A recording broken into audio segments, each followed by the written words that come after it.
Hello, today we're going to talk about what you can do to succeed in passing the IELTS exam. As you probably already know, the IELTS exam is divided into 4 different sections according to 4 language skills which are actually being tested. Now, these sections are listening, reading, writing, and speaking.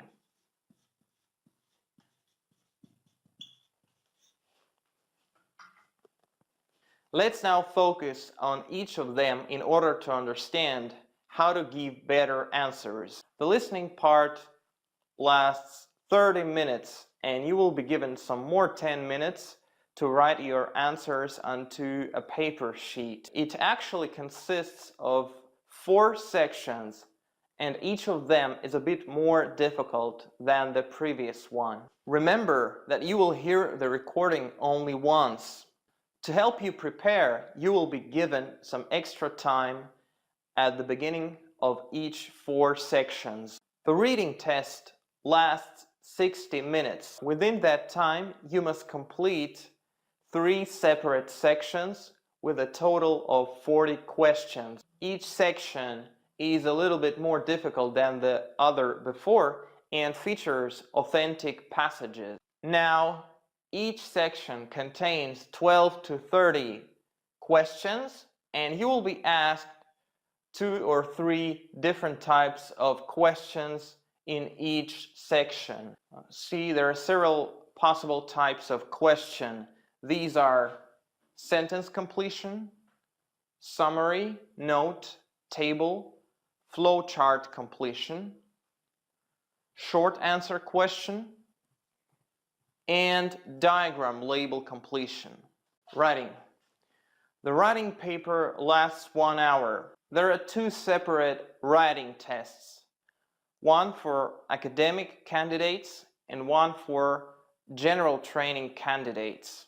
Each test consists of 2 parts. The first part lasts 20 minutes, the second one lasts 40 minutes.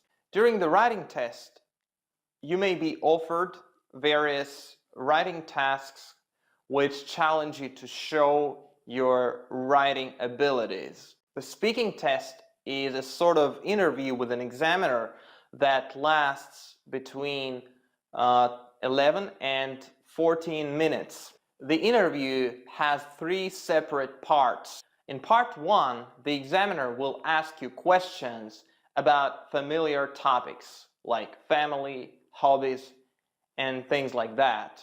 In part 2, the examiner will give you a booklet showing a topic and suggestions on it. You need to talk about the topic around 1 or 2 minutes. You have about 1 minute to write notes before you begin. The examiner may ask you some follow-up questions. In part 3, the examiner will ask you some more abstract and more detailed questions linked to part 2. The examiner will listen carefully to your answer and will assess your speaking according to the following criteria: fluency and coherence, lexical resource, grammatical